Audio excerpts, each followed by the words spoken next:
اجازت جی گفتگو شروع کی جا سکتی؟ دور حاضر کی ایک انتہائی اہم ضرورت پہ میں آج کی گفتگو کرنا چاہتا ہوں۔ ایک بہت اہم باب جسے ہمارے منبر سے جب بھی بیان کیا گیا مصائب کی صورت میں کیا گیا، یعنی کہ جب بھی حق زہرا کو یا بی بی کے حق فت کو بیان کیا گیا تو اسے مصائب کی صورت میں بیان کیا گیا۔ میں ٹھیک کہہ رہا ہوں؟ یعنی کہ ذاکر یا خطیب نے بی بی کا حق یا دربار پڑھنا شروع کیا تو مومنین کا ذہن تھا کہ یہ مضمون مصائب کا ہے۔ آپ کی دعاؤں سے، بادشاہ حسین کی عطا سے میں نے پاک سیدہ سے اس مضمون کی خیرات مانگی اور پہلی بار اس مضمون کو فضائل کی صورت میں پڑھنا شروع کیا۔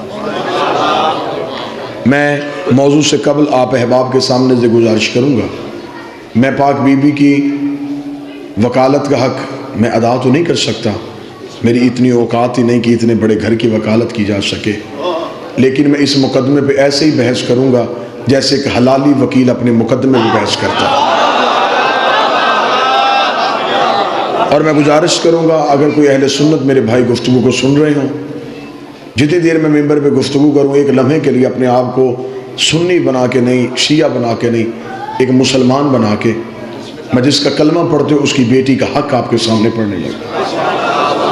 جیسا کہ مجھ سے پہلے واجب الاحترام قابل صد احترام میرے برادر جناب شرائط صاحب نے بیان فرمایا، قتل حسین کی وجہوں میں سے ایک وجہ امام حسین علیہ السلام کے کربلا میں جو خنجر کربلا میں چلا یہ سقیفے میں تیز ہو چکا تھا۔ نبی کے جانے کے بعد ایک بہت عظیم تبدیلی، ایک بہت بڑی تبدیلی آئی رسول کے جانے کے بعد۔ رسول کے جانے کے بعد امت میں اور اہل بیت میں ایک جھگڑا ہوا۔ اب اس موضوع کا داد کے ساتھ قطعاً کوئی تعلق نہیں، میں پہلے کہہ رہا ہوں، میں اقرار کر رہا ہوں، مجھے صرف آپ کی توجہ چاہیے کہ میرا پیغام آپ تک پہنچ رہا ہے۔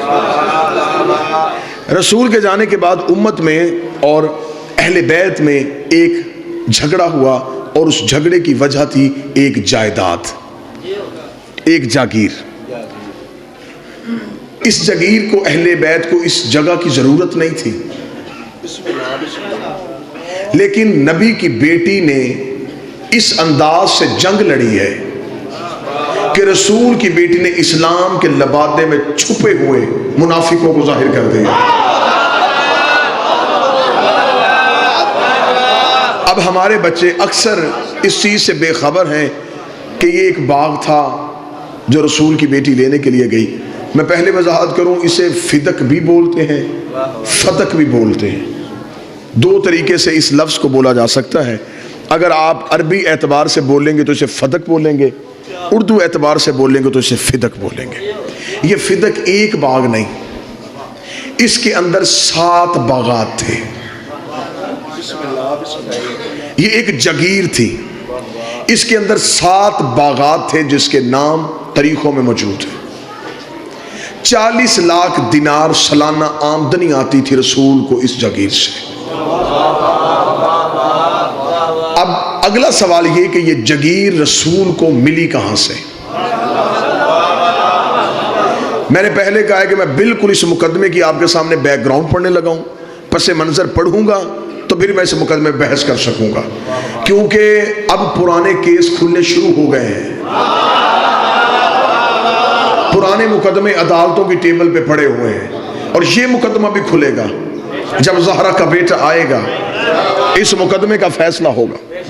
اب 40 لاکھ دینار سالانہ آمدن آتی تھی، یہ جگیر رسول کو، توجہ ہے، یہ جگیر رسول کو ملی کہاں سے؟ یہ خیبر کے یہودیوں کی ملکیت تھی۔ پھر توجہ، یہ جگیر فتق خیبر کے یہودیوں کی ملکیت تھی۔ جب رسول نے علی کے ذریعے سے خیبر کو فتح کیا، قلعہ کموس پہ اسلام کا پرچم سر بلند کیا، مجھے اس ممبر کی عزت قسم میں باوضو ہوں، 2 سال کی محنت ہے اس 1 گھنٹے کے مضمون پہ۔ رسول نے جب قلعہ قابوس پہ اسلام کے پرچم کو بلند کیا تو خیبر کے یہودیوں نے اپنی شکست کا بدلہ لینے کے لیے جب بھی اس جگیر سے کوئی تجارت کے قافلے گزرتے یہ ان قافلوں کو روک مسلمانوں کو علیحدہ کرتے، پہچان کے مسلمانوں کو قتل کرتے۔ قافلے لوٹ کے قتل کرنا کافروں کی پرانی عادت ہے۔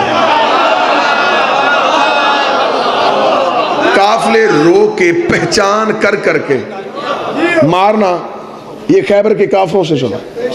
یہ ان میں سے اس تجارت کے قافلے میں سے مسلمانوں کو نکالتے، جو جو مسلمان ہوتا اسے قتل کر دیتے۔ خبر مدینے پہنچتی گئی کہ خیبر کے یہودی اس شکست کا بدلہ لینے کے لیے وہاں پر مسلمانوں کو قتل عام کر رہے۔ دوسری بار خیبر میں رسول نے پھر علی کو بھیجا۔ مولا علی خیبر میں ایک بار نہیں، علی 2 بار آئے۔ جب دوسری بار مولا علی آئے تو مولا علی نے خیبر میں پہنچتے ہی یہودیوں کے عمائدین کو، عمرہ کو، ان کے علماء کو اکٹھا کیا۔ اکٹھا کر کے مولا علی نے خطبہ دیا۔ علی فرمایا دیکھو، اگر تو تم مرہب کے قتل کا بدلہ مسلمانوں کے قتل سے لے رہے ہو، میں علی آج تمہارے سامنے اس لیے آیا ہوں کہ مرہب کو مارا ہے میں نے، اگر بدلہ لینا ہے تو مجھ سے لو۔ اگر تم جنگ کرنا چاہتے ہو تو یہ سوچ کے آنا کہ ہاتھ بھی وہی ہے، تلوار بھی وہی ہے، میں علی تم سے لڑنے کے لیے تیار ہوں۔ لیکن دیکھو، آج میں مجاہد بن کے نہیں، مبلغ بن کے آیا ہوں۔ آج میں تمہیں تبلیغ اسلام کے لیے آیا ہوں کہ اب بھی مان جاؤ کہ مدینے والا رسول سچا ہے۔ اگر نہیں، اگر جنگ کرنا چاہتے ہو تو میں جنگ کرتا ہوں۔ انہوں نے مولا علی سے تھوڑا ہی وقت مانگا کہ ہمیں سوچنے کا وقت دیا جائے۔ انہوں نے اس مہلت میں سوچنے کے بعد علی سے کہا کہ اے علی، جو ہو چکا اس کی ہم معافی چاہتے ہیں، آئندہ اس علاقے میں مسلمانوں کا قتل نہیں ہوگا، لیکن جو ہم نے قتل کر چکا، جو ہم خون بہا چکے، ہم اس کی معافی کے ساتھ اس کا جزیہ دینا چاہتے ہیں۔ ہمارے جتنے، یہ تمہید میں آپ کے سامنے پڑھ رہا ہوں، میں ابھی مقدمہ آپ کے سامنے بی بی کا پڑھوں گا، ہمارے جتنے سکنی مکانات جن میں ہم رہتے ہیں، اس کے علاوہ ہماری فدق میں جتنی بھی جگیر ہے، یہ ہم مسلمانوں کے رسول کو دیتے ہیں، مسلمانوں کو نہیں، مسلمانوں کے رسول کو دیتے ہیں۔ مولا نے ان سے ایک معاہدہ لکھوایا، انہوں نے ایک معاہدہ لکھا، اپنے دستخط کیے، مولا امیر نے اپنے دستخط کیے، علی وہ معاہدہ لے کے مدینے پہنچے، رسول کا کے سلام کیا۔ سلام کرنے کے بعد علی نے کہا کہ یا رسول اللہ مبارک ہو، معافی بھی مانگی ہے، جگیر بھی تمہیں لکھ کے دے دی ہے۔ یہ میں نے آپ کے سامنے بڑے مختصر سے لمحات میں اس جگیر کا پس منظر پڑھا۔ اب اس مقدمے میں بحث کرتے ہوئے میرا پہلا سوال ہر غیرت مند مسلمان سے یہ ہے، اگر اس جگیر میں امت کا حق تھا، اگر اس جگیر میں امت کا حصہ تھا، 7 ہجری میں خیبر فتح ہوا، 11 ہجری میں رسول زہرم دنیا چھوڑی، اگر اس جگیر میں مسلمانوں کو کوئی حق تھا، 4 سال نبی نے دیا کیوں نہیں؟ اگر اس جگیر میں مسلمانوں کا حصہ تھا تو 4 سال مسلسل اس جگیر کی آمدن رسول کو ملتی رہی، رسول نے اس میں سے امت کو حق کیوں نہیں دیا؟ اگر آپ نہیں سمجھ سکے تو یہ نبی وہ ہے کہ بحرین سے مال خراج آیا، اہل سنت کتابوں میں لکھا جب بحرین سے مال خراج آیا، صحابہ نے اونٹ مسجد نبی کے باہر کھڑے کیے، رسول سے کہا یا رسول اللہ بحرین سے مال خراج آیا، رسول کا چراغ روشن کرو اور مجھے وہ فرشتے دو جس میں بیواؤں، مستحقین اور یتیموں کے نام ہیں۔ چراغ روشن کیا گیا، رسول نے صحابہ سے کہا وہ بوری اٹھا اس بیوہ کے گھر چھوڑ کیا، وہ بوری اٹھا اس غریب کے گھر چھوڑ کیا، وہ بوری اٹھا اس یتیم کے گھر چھوڑ کیا۔ صحابہ نے کہا یا رسول اللہ رات آدھی ہو چکی ہے، سنی کتاب میں لکھا ہے، صحابہ نے کہا یا رسول اللہ رات آدھی ہو چکی، اگر آپ حکم فرمائیں صبح اذان کے بعد، نماز کے بعد جب سورج طلوع ہو جائے گا آپ جہاں چاہیں گے ہم پہنچا دیں گے۔ رسول نے کہا تم میں سے کوئی ایک صحابی بھی ایسا ہے جو اس بات کی ضمانت دے کہ کل تک محمد زندہ رہے گا، کل تک محمد زندہ رہے گا؟ انہیں ہاتھ جوڑ کے یا رسول اللہ آپ نے خود ہی تو کہا ہے کہ ایک لقمہ کھاؤ تو اتنا بھی یقین نہ کرو یہ حلق سے نیچے اترے گا بھی نہیں اترے گا۔ رسول نے کہا تم میری ایک رات کی ضمانت نہیں دیتے، میں اتنے غریبوں کا حق اپنی گردن پہ رکھ کے کیسے سو سکتا ہوں؟ تم میری ایک رات کی ضمانت نہیں دیتے۔ اب میرا پہلا سوال ہے، جو نبی کسی غریب کا حق ایک رات نہیں رکھتا تھا، اس نے فدق 4 سال اپنے پاس کیسے؟ جس نے کسی غریب کا حق ایک رات نہیں رکھا، 4 سال مسلسل یہ جگیر رسول کے پاس ہے. توجہ ہے میری بات کی؟ رسول اس جگیر سے جو آمدن آتی رکھتے نہیں تھے. بیت المال میں مسلمانوں کو، غربا کو، یتیموں کو، مسافرین کو ان کے حصے بانٹ دیے جاتے. خدا نے فوراً قرآن کی آیت بھیج دی، میرا حبیب اپنی ایک قریبی عورت کو اس کا حق دے. میں ویڈیو کیمرے کی موجودگی میں تفسیر در منصور، تفسیر کبیر، تفسیر روح المعانی تینوں تفاسیر اہل سنت کی ہیں. جب یہ آیت آئی تینوں تفاسیر میں لکھا ہے کہ رسول نے فاطمہ کو بلایا اور یہ فدق فاطمہ کو لکھ کے دے دیا، اگر کوئی اور بیٹی ہوتی جگیر سے حصہ ملتا. یہ جگیر منتقل ہو گئی بی بی کے نام. توجہ ہے؟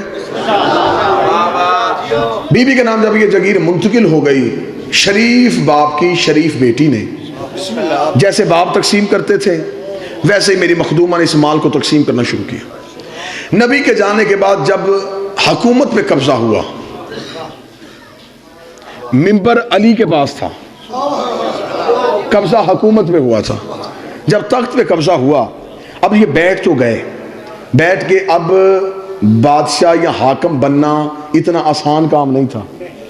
حکومت چلانا ایک اہم ذمہ داری تھی.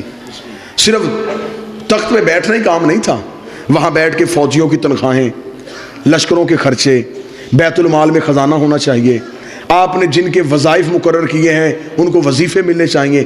یہ سارا کچھ کرنا اس دور کے حاکم کی ذمہ داری تھی. اب یہ بیٹھ تو گئے لیکن یہ سارا سسٹم چلانا ان کے لیے مشکل ہو گیا. انہوں نے کہا یہ سارا سسٹم ہم کیسے چلائیں گے، ہم یہ تنخواہیں کہاں سے دیں گے، ہم یہ وظائف کہاں سے دیں گے. دوسرے ملکوں سے سفیر آتے ہیں، ان کی رہائش کے بندوبست کرنے ہوتے ہیں، دوسرے ملکوں میں تبلیغ اسلام کے لیے اپنے وفد بھیجنے پڑتے ہیں. یہ سارا سلسلہ کہاں سے چلے گا؟ اب ذاتی لینڈ لارڈ تو تھے نہیں کہ گھر سے لا کے دین پہ خرچ کرتے. اب انہوں نے سوچا کہ کریں کیا. مشورہ یہ طے پایا کہ پہلے یہ دیکھیں کہ رسول یہ خرچہ کہاں سے کرتے تھے، یہ سارے سلسلے رسول کہاں سے چلاتے تھے. تو قریب بیٹھنے والوں نے یہ مخبری کی کہ رسول کی ایک جگیر ہے خیبر میں، یہودیوں کی وہ جگیر تھی جو انہوں نے رسول کو دے دی تھی. وہاں سے 40 لاکھ دینار آتے ہیں. وہاں پر کھجوروں کے باغ بھی تھے، 7 باغات تھے وہاں کھجوروں کے، اور اس دور میں سب سے بڑا بزنس کھجوروں کے باغ کا ہوتا تھا. یعنی کہ یہ عرب میں ایسا کاروبار تھا جس کی ہم نقصان کا کوئی خطرہ نہیں تھا. ٹھیک ہے جی. انہوں نے فوراً اپنے عامل، اپنے سپاہی وہاں پہ بھیجے. وہاں پر بھیج کے انہوں نے بی بی کے عاملوں کو وہاں سے اٹھا دیا اور اس جگیر پہ قبضہ کر لیا. علامہ صاحب یہ مدینے خیبر میں تھے؟ جی خیبر میں. جو آج بھی وہ باغ کی، کیونکہ اب انہوں نے زیارت وہ بند کر دی ہے، اب وہاں جانے سعودی عرب کی گورنمنٹ نہیں دیتی. یہ مدینے سے آپ تھوڑا باہر نکلیں گے تو اس وقت 65 یا 70 کلومیٹر کے فاصلے پہ یہ جگیر ہے. اب جب بی بی کے عامل واپس آ گئے تو بی بی کے عاملوں نے واپس آ کے کہا کہ بی بی انہوں نے ہمیں وہاں سے اٹھا دیا، حکومت نے قبضہ کر لیا. اب یہ دیکھیں، اب میں پڑھنے لگا ہوں بی بی کا مقدمہ. صداد سے اجازت لے کے میں مخدومہ کا حق پڑھنے لگا ہوں. جب آ کے عاملوں نے اطلاع دی، جناب فضہ روایت کرتی ہیں کہ اس دن بی بی مکنا اوڑھ رہی تھی، چادر اوڑھ رہی تھی، اور اپنے منہ میں بی بی زبان سے آہستہ دھیمے لہجے میں کہہ رہی تھی، ہوشیار ہو جا، اب تیرے مقابلے پہ بطول آ رہی ہے.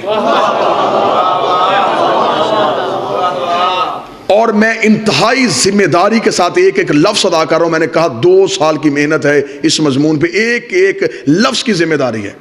جس دن بی بی دربار میں گئی ہیں حق لینے کے لیے، اس دن بی بی کے 2 دروازے تھے مسجد میں.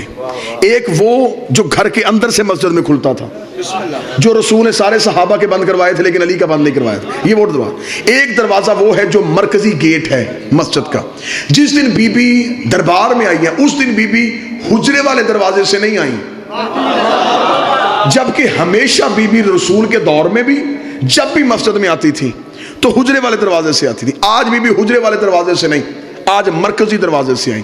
حجرے والے دروازے سے میری مخدومہ اس لیے نہیں آئی کہ اگر حجرے والے دروازے سے آتی کل کو کوئی مسلمان یہ کہہ سکتا تھا کہ ہمیں تو پتہ ہی نہیں زہرا کب دربار میں آئی اور کب دربار سے چلی گئی. اس دن بی بی آئی ہے مرکزی دروازے سے, پہنچ گئی رسول کی بیٹی دربار میں. حاکم بیٹھا تھا تخت میں. میرا پہلا سوال ہے ہر غیرت مند مسلمان سے, آج بھی شرعی عدالت میں چلے جاؤ, پاکستان کی سپریم کورٹ میں شرعی عدالتوں میں جا کے آج بھی قوانین شرعیہ اٹھا کے دیکھو, آج بھی پاکستان کے قانون کے مطابق اگر فیصلہ کیا جائے زہرا پھر بھی جیت رہی ہے.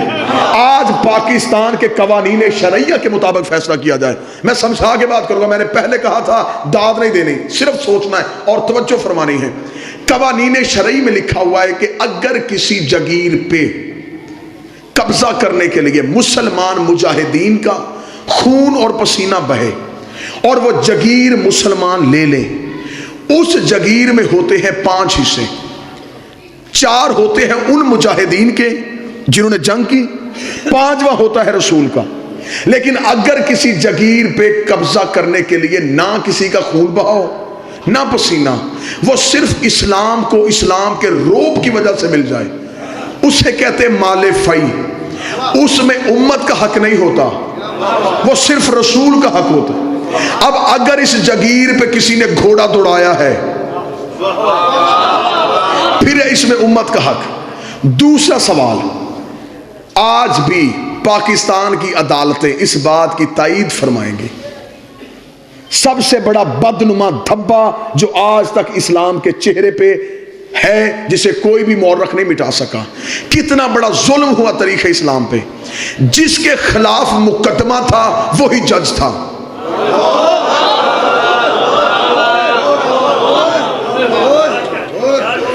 جو اس مقدمے میں فریق تھا وہی جج تھا. شریعت محمد کے مطابق حاکم وہ مقدمہ سننے کا اہل ہی نہیں تھا.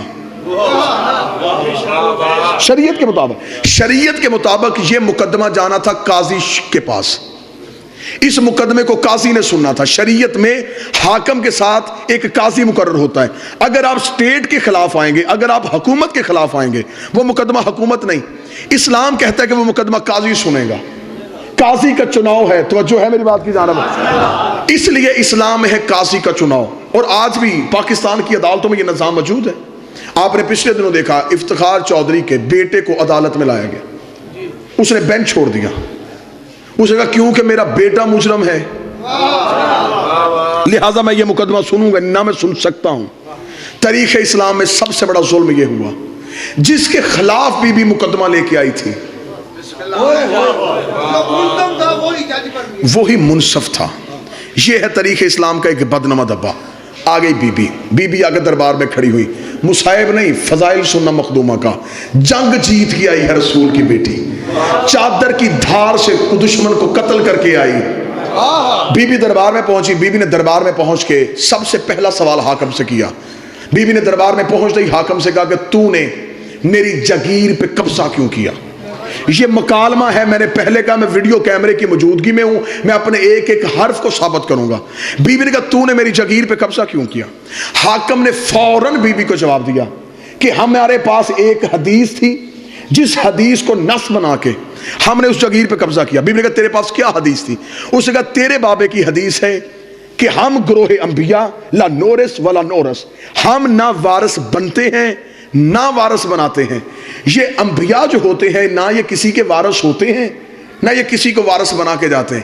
اس نے منبر سے حدیث پڑھی, بولی رسول کی بیٹی. اب امتی چپ رہنا, سید میرے ساتھ بولنا. جب اس نے اس حدیث کو پڑھ کے مقدمے کی سماعت شروع کی, بی بی نے خود اپنے مقدمے کی وکالت کی اور رسول کی بیٹی نے اپنے مقدمے پہلی دلیل دی. بی بی نے کہا تو نے کیا کہا ہے, میرے بابے کی حدیث ہے ہم وارث نہ بنتے ہیں نہ بناتے ہیں.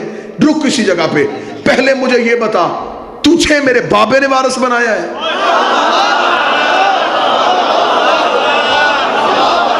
پہلے تو مجھے یہ بتا کہ تو جو وارث بنا ہے کیا تجھے میرے بابے نے بنایا ہے؟ اگر تجھے میرے بابے نے نامزد کیا ہے تو پھر تو خود ہی اپنی نس سے مکر گیا. تو نے ابھی کہا ہے کہ وہ کسی کو وارث نہیں بناتے.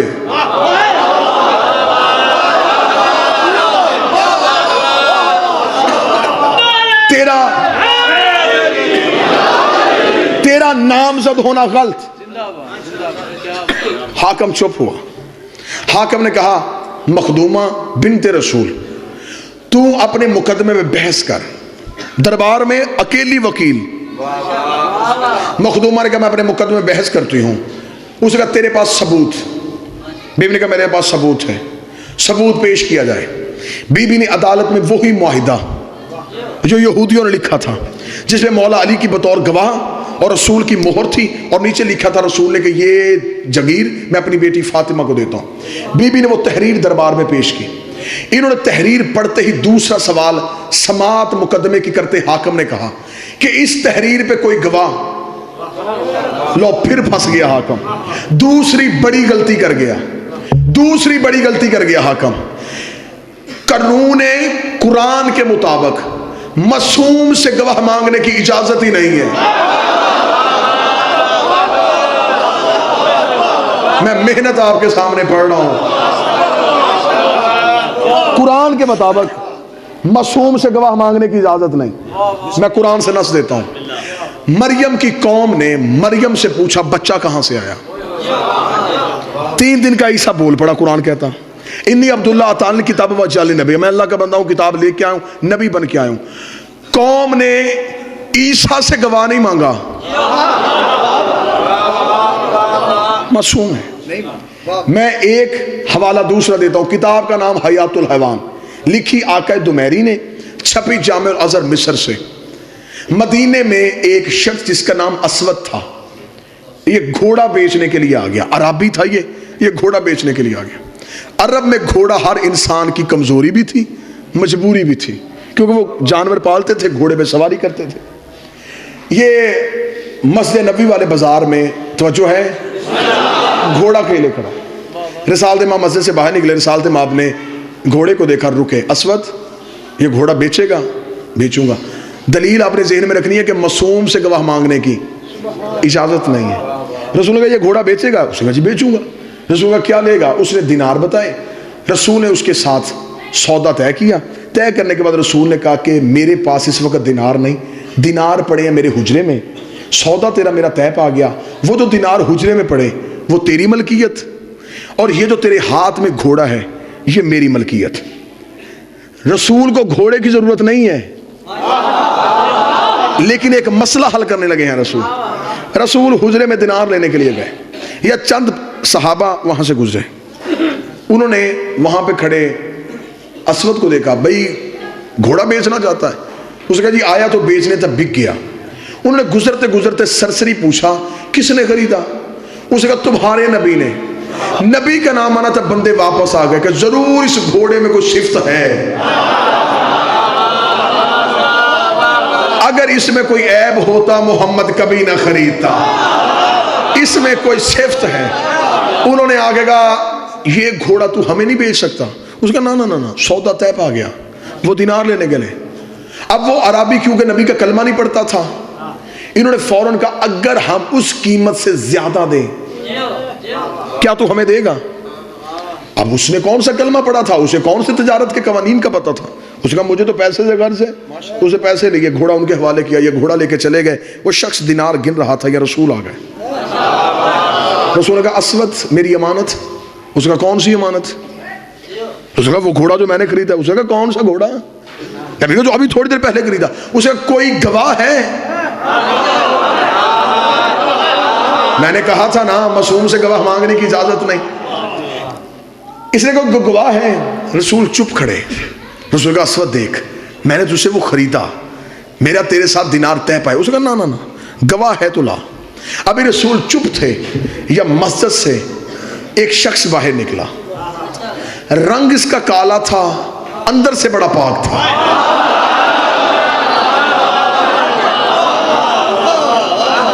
یہاں اس کے ولایت علی کا نور تھا. آ کے بلال نبی کے قدموں پہ, سردار آپ کیوں بازار میں رکے ہیں؟ بلال میں گزر رہا تھا, میں نے اس کے ساتھ اس سواری کا سودا کیا, میں دینار لینے گیا, اس نے کسی اور کے ہاتھ بھیج دی. جب اتنا جملہ کہا بلال نے کہا کیوں تو نے ایسا کیوں کیا؟ اس نے کہا تیرے نبی کے پاس گواہ کوئی نہیں, کوئی گواہ نہیں ہے کہ میں نے اس کے ساتھ سودا کیا۔ بلال نے ایک لمحہ سوچے بغیر کہا میں گواہی دیتا ہوں۔ اب ہلوال والوں داد نہ دینا، دعا دینا تو تمہارا حق بنتا ہے۔ جب بلال نے کہا میں گواہی دیتا ہوں کہ گھوڑا میرے نبی نے خریدا ہے، اسود نے دیکھ کے کہا عبداللہ کا بیٹا میں نے تیرے کلمہ نہیں پڑھا، تیری عدالت کے میں نے قصے سنے ہیں، تیری صداقت کے میں نے منظر سنے ہیں، مجھے پتا ہے تو بات سچی کرتا ہے، فیصلہ حق پہ کرتا ہے، مجھے بول کے بتا جب تیرا اور میرا سودا ہو رہا تھا یہ تیرا حبشی غلام تو تھا ہی نہیں، اس نے گواہی کیسے دے دی؟ رسول نے اپنا چہرہ بلال کی طرف کہا بلال یہ بات تو سچ ہے، جب میرا اس کے ساتھ سودا ہوا تو تھا ہی نہیں، تو نے کیسے گواہی دی؟ بلال نے دونوں ہاتھ نبی کے قدموں پہ رکھ کے کہا تو نے کہا اللہ ہے میں نے دیکھا، تو نے کہا اللہ ہے میں نے دیکھا، تو نے کہا جنت ہے میں نے دیکھی، تیرے کہنے پہ نہ دیکھا اللہ مان لیا، یہ بھی تو نے کہا ہے کہ گھوڑا خریدا ہے، پھر تو نے خریدا۔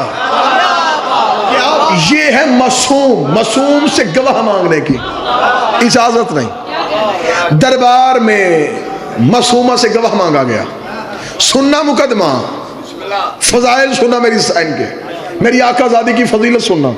انہوں نے گواہ مانگا، بی بی نے گواہیاں دیں۔ بی بی نے کہا میرا بڑا بیٹا حسن میرا گواہ، میرا چھوٹا بیٹا حسین میرا گواہ، میرا شوہر علی میرا گواہ، اور میرے باپ کی کنیز ام ایمن میری گواہ۔ یہ 4 گواہیاں ہیں جو بی بی نے اپنے مقدمے میں دی ہیں۔ حاکم نے تھوڑی دیر مشیروں سے مشورہ کیا، بنت رسول کھڑی فیصلے کا انتظار کر رہی تھی۔ یہ دربار سے فیصلہ آ گیا، فیصلہ یہ آیا کہ ہم آپ کے مقدمے کو خارج کر رہے ہیں اس بنا پہ کہ آپ کا نصاب شہادت پورا نہیں۔ بی بی نے کہا میرا نصاب شہادت کیوں نہیں پورا؟ انہوں نے کہا اس لیے کہ آپ نے جو 4 گواہیاں دی ہیں ان میں پہلی گواہی ہے آپ کے شوہر علی کی، علی بحیثیت شوہر اس جگیر میں حصے دار ہے، لہٰذا یہ مالک ہے، اس کی گواہی نہیں۔ حسن حسین ہے بیٹے ہونے کی وجہ سے ان کا بھی اس جگیر میں حصہ ہے، لہٰذا ان کی گواہی بھی نہیں۔ چوتھی بچ گئی ایک گواہ ام ایمن، اور تیرے بابا کی حدیث ہے کہ اگر مرد ایک ہو عورتیں 2 ہونی چاہیے، اس کے ساتھ دوسری عورت نہیں، لہٰذا نصاب شہادت مکمل نہ ہونے کی وجہ سے ہم تیرے مقدمے کو خارج کرتے ہیں۔ زندگی قربان کرو بی بی تیری عزت میں، بی بی نے مقدمہ واپس لے لیا، گواہیاں نہیں بدلی۔ بحث سننا میری آقا زادی کے مقدمے کی پوری ذمہ داری کے ساتھ، بی بی نے مقدمہ واپس لیا، گواہیاں نہیں بدلی، جبکہ بی بی کے پاس گواہ تھے۔ بی بی جناب سلمان کو کھڑا کر سکتی تھی، حضرت ابو ذر کو پیش کر سکتی تھی، جناب کمبر، عمار، مقداد، عورتوں میں بی بی فضہ، اسما، ام الفضل، یہ سب موجود تھے۔ آقا زادی نے گواہیاں نہیں بدلی، مقدمہ واپس لے لیا۔ مقدمہ کیوں واپس لیا؟ جنگ سننا رسول کی بیٹی کی برقعے کے اندر کیسے لڑی ہے۔ اب شریعت کا مسئلہ ہے، جو کسی مومن کو جھوٹا کہے، مثلا کوئی بندہ کسی سچے مومن کو جھوٹ کی تہمت لگا دے، شریعت کہتی ہے یہ بن گیا ہے فاسق، اس نے مومن کو جھوٹا کہا ہے۔ اب فاسق کی سزا کیا ہے؟ شریعت سے پوچھو۔ فاسق کی سزا یہ ہے کہ فاسق نماز پڑھا نہیں سکتا، پڑھ سکتا ہے، فاسق چاند کی شہادت نہیں دے سکتا، فاسق نکاح میں بطور گواہ نہیں بیٹھ سکتا، فاسق طلاق میں بطور گواہ نہیں بیٹھ سکتا، فاسق کسی بھی شرعی عدالت کا قاضی نہیں ہو سکتا۔ یہ ہے فاسق کی سزائیں۔ اگر کوئی کسی مومن کو جھوٹا کہے وہ بنتا ہے فاسق۔ قرآن ممبر پہ لے آؤ، میں زہرا کی وکالت گھڑے میں منہ دے کے نہیں، لاؤڈ سپیکر پہ کر رہا ہوں، یہاں جان تلی پہ رکھ کے، اور اس سانس پہ لعنت کرتا ہوں جس سانس میں 14 کی وکالت نہ ہو۔ جو کسی مومن کو جھوٹا کہے وہ فاسق بنتا ہے، اور جو معاذ اللہ ثم معاذ اللہ قرآن کو جھوٹا کہے شریعت کے مطابق وہ فاسق نہیں، وہ بنتا ہے کافر۔ اور کافر کی سزا یہ ہے، کافر نہ پڑھ سکتا ہے نہ پڑھا سکتا ہے، فاسق کی سزا یہ ہے پڑھ سکتا ہے، کافر کچھ بھی نہیں کر سکتا، کافر دائرہ اسلام سے خارج ہو جاتا ہے۔ نبی کی بیٹی نے مقدمہ واپس لیا، گواہیاں نہیں بدلی۔ رسول کی بیٹی نے کہا میں نے گواہیاں نہیں بدلی، تو یہ فیصلہ کر اور طریق کا حصہ بنا تاکہ میں چہرے سے نقاب اتاروں۔ تو نے علی کی گواہی کو جھٹلایا، علی ہے قرآن، رسول نے کہا قرآن و علی و علی مال قرآن۔ تو نے حسن کو جھٹلایا، حسن قرآن ہے۔ تو نے حسین کو جھٹلایا، حسین قرآن ہے۔ بی بی نے کہا میں تجھے دربار میں فاسق نہیں کرنے آئی، کافر کرنے۔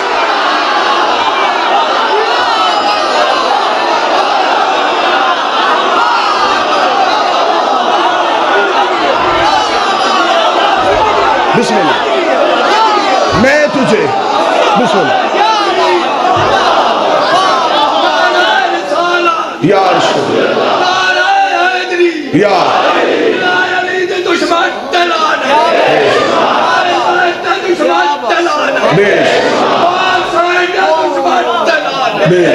بسم اللہ، میں تجھے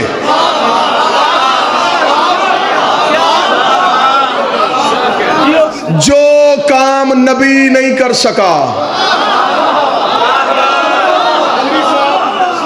زندگی ہوئے 1000 سال، اس جملے واہ واہ کرتے رہے 1000 سال۔ پاک سید آپ کو زندگی عطا فرمائے۔ مخدومہ نے اصل چہرہ بے نقاب کیا، سننا مقدمہ، سننا میری آقا دادی کا۔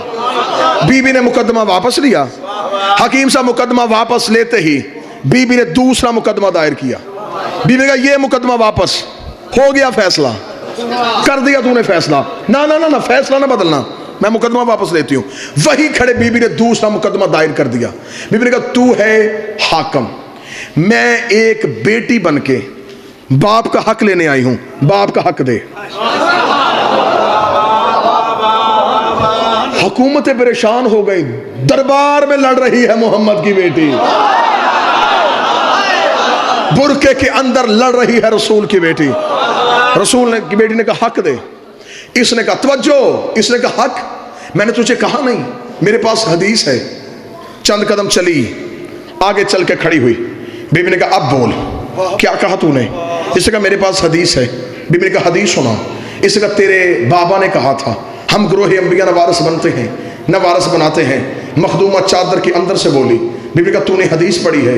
میں قرآن کی آیت پڑھتی ہوں، میں قرآن پڑھتی ہوں۔ کون سی آیت؟ بی بی نے کہا بسم اللہ الرحمن الرحیم وَلِكُلْ جَعَلْنَا مَوَالِيَ تَرَكَ الْوَالِدَيْنَ وَالْأَقْرَبُونَ، جو کچھ ماں باپ چھوڑ کے جائیں اس میں رشتہ داروں اولاد کا حصہ ہوتا ہے۔ اس سے کہا میرے پاس حدیث ہے۔ بی بی نے کہا میں دوسری آیت پڑھ دیتی ہوں، وَلِلرِّجَالِ نَصِيبٌ مِّمَّا تَرَكَ الْوَالِدَيْنَ وَالْأَقْرَبُونَ، جو کچھ ماں باپ چھوڑ کے جائے اس کا بیٹے کا حصہ ہوتا ہے۔ اس سے کہا میرے پاس حدیث ہے۔ بی بی نے کہا میں تیسری آیت پڑھ دیتی ہوں، وَلِلنِّسَاءِ نَصِيبٌ مِّمَّا تَرَكَ الْوَالِدَيْنُ وَالْأَقْرَبُونَ، جو کچھ ماں باپ چھوڑ کے جائے اس میں عورت کا حق ہوتا ہے۔ اس سے کہا میرے پاس حدیث ہے۔ بی بی نے کہا میں چوتھی آیت پڑھ دیتے ہوں، وَوَرَثَ سُلَيْمَانَ دَاؤُودَ، ہم نے نبی کو نبی کا وارث بنایا۔ اس نے کہا میرے پاس حدیث ہے۔ بی بی نے کہا میں پانچویں آیت پڑھ دیتی ہوں، قُلْ أَسْأَلُكُمْ أَجْرًا إِلَّا الْمَوَدَّةَ فِي الْقُرْبَى، اگر میرا بابا اجر مانگ سکتا ہے میں بابے کا حق کیوں نہیں مانگ سکتی؟ بلوال والو شیعہ ہو سنی ہو، تمہیں 14 کی عزت کا واسطہ میں زہرا کا حق بیان کر رہا ہوں۔ حاکم ایک حدیث پڑھتا گیا، بی بی بدل بدل کی آیتیں پڑھتی رہی، بدل بدل کی آیتیں پڑھتی رہی۔ 40 آیتیں جب محمد کی بیٹی نے دربار میں کھڑے ہو کے پڑھتی، حاکم کے چہرے پہ موت کی زردی آ گئی، حاکم کا جسم کانپنا شروع ہو گیا۔ اس نے کہا زہرا میں حدیث پڑھتا ہوں، تو جواب آیت میں کیوں دیتی ہے؟ حدیث کا جواب حدیث میں کیوں نہیں دیتی؟ اتنا جملہ کہنا تھا یا محمد نے چپ، بس میں نے اتنا سننا تھا، تو وہی ہے جسے میرے بابے نے کہا تھا آ تجھے حدیث لکھ دو، تو نے کہا تھا قرآن کافی ہے، تو نے کہا تھا، تو نے کہا تھا۔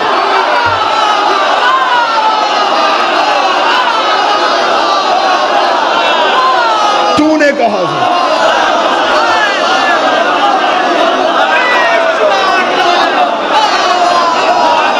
تو نے کہا تھا۔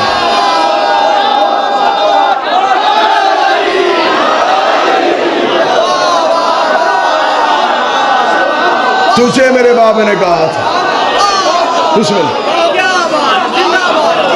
تجھے میرے بابے نے کہا تھا میں تجھے حدیث لکھ، تو نے کہا تھا قرآن کافی۔ آج میں قرآن پڑھتی ہوں برداشت کیوں نہیں کرتا؟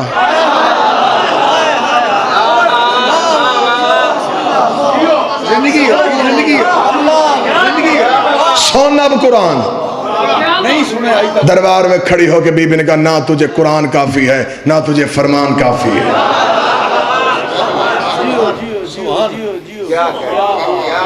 ہار کے نہیں جیت کے آئی ہے, منوا کے آئی ہے. جو کام جنگ میں نہیں ہو سکتا تھا منافق کے چہرے سے پردے ہٹا کے آئی ہے. زندگی اسے دینی ہے جس سے لی تھی.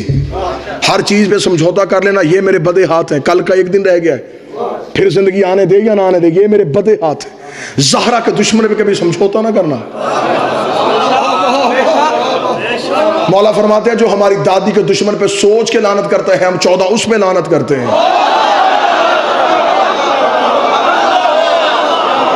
جو سوچ کے لعنت کرتا